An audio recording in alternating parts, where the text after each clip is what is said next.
Welcome to StoryNews English, where world events meet English learning. Today's story is titled, President Trump Meets Putin in Alaska. No ceasefire, only diplomacy drift. This is not a story of peace achieved, nor of war concluded. It is a story about the complexity of international politics, the weight of history, and the way diplomacy often becomes more about performance than real results. The meeting between Donald Trump and Vladimir Putin in Alaska was symbolic from the very beginning.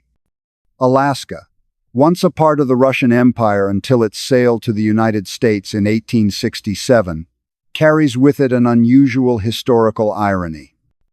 To hold talks in this northern land was to evoke memories of past exchanges between East and West, and to remind both nations of their long, complicated relationship. The choice of location was not accidental. It carried with it a symbolic message that America and Russia, despite their conflicts, remain tied together by geography and history.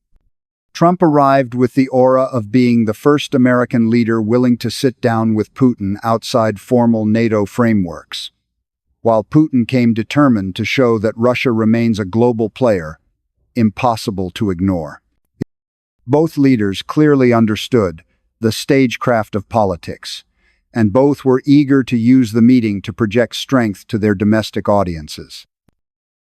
The expectation before the summit was high. Many hoped it would at least open the door to discussions of a ceasefire in Ukraine, or perhaps some agreement to reduce tensions between Russia and the West. Instead, the reality proved disappointing. Reports from the closed-door talks suggested that while both leaders emphasized the importance of stability and mutual respect, no concrete steps were announced. No ceasefire was reached, no roadmap was offered, and no agreements were signed. The press conference that followed was heavy on rhetoric, but light on substance, leaving journalists and observers with more questions than answers. Trump used the occasion to argue that he, unlike his political rivals in Washington, had the ability to communicate directly with Putin. He framed the meeting as evidence of his unique negotiating style, built not on official policy documents, but on personal relationships and bold gestures. For Trump's supporters, this was a demonstration of leadership, the image of a man who could engage with America's adversaries in ways traditional diplomats could not. For his critics, however, it was proof of weakness. They accused him of giving Putin an international platform without demanding any concessions, thereby undermining Ukraine's struggle and weakening America's credibility with its allies. For Putin, the meeting was equally important, but for different reasons. In Moscow, state media framed the event as a victory, showing that even former or future American leaders must eventually deal with Russia on equal terms.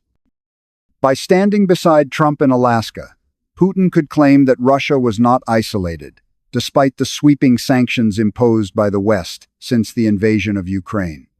The images broadcast in Russia emphasized strength, dignity, and confidence, portraying Putin as a statesman capable of holding his ground against America. For a Russian population that has endured years of economic hardship, such images carry significant psychological weight. Meanwhile, the people most directly affected by the war, Ukrainians, saw little benefit.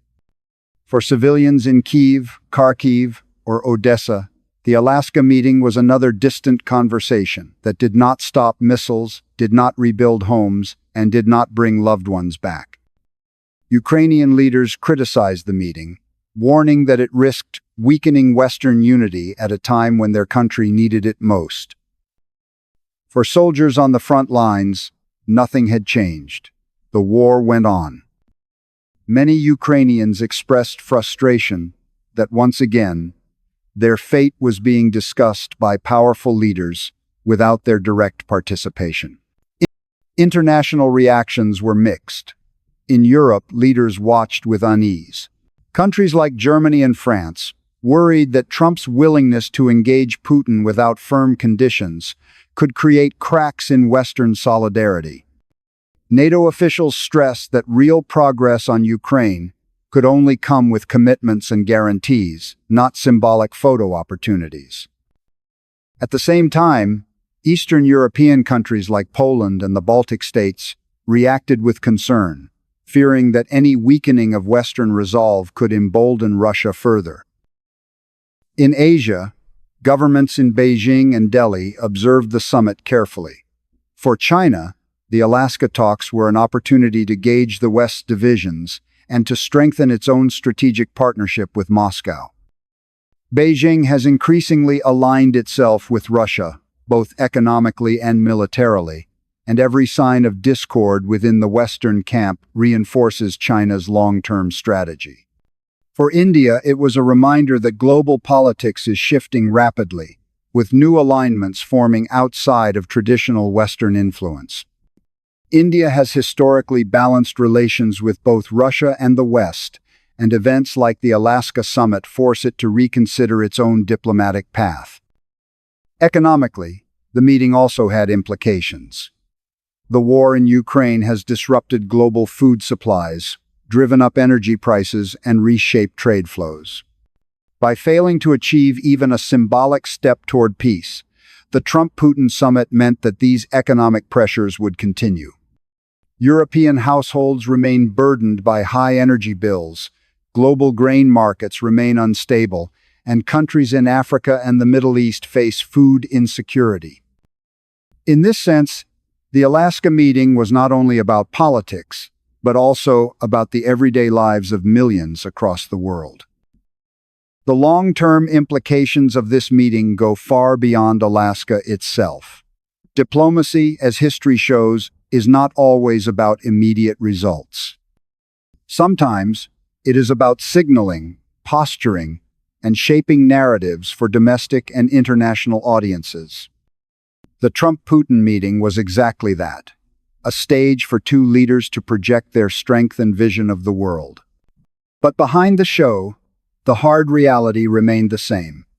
Russia continues its war, Ukraine continues to resist, and the global community continues to struggle with the economic and political consequences. For the United States, the meeting also raises questions about future policy. What would his Trump approach to Russia be? Would he seek compromise, pressure, or disengagement? For Europe, the uncertainty is even greater, as it faces the dual challenge of maintaining unity and preparing for possible changes in American foreign policy. For Russia, the Alaska summit may serve as a temporary boost, but it does not change the deep isolation caused by sanctions, nor the heavy costs of war. Ultimately, the meeting in Alaska will be remembered less for what it achieved, and more for what it represented. It symbolized the drift of diplomacy in our time, talks without breakthroughs, dialogue without agreements, and gestures without substance. Yet, it also reflected the ongoing struggle of nations to find common ground in a world where conflicts are increasingly prolonged and where peace seems more elusive than ever. If you found today's story meaningful and want to continue exploring the world while learning English through real, authentic events, make sure to like, subscribe, and turn on the notification bell so you never miss an episode from StoryNews English. Thank you for watching, and may you always stay healthy, peaceful, and inspired.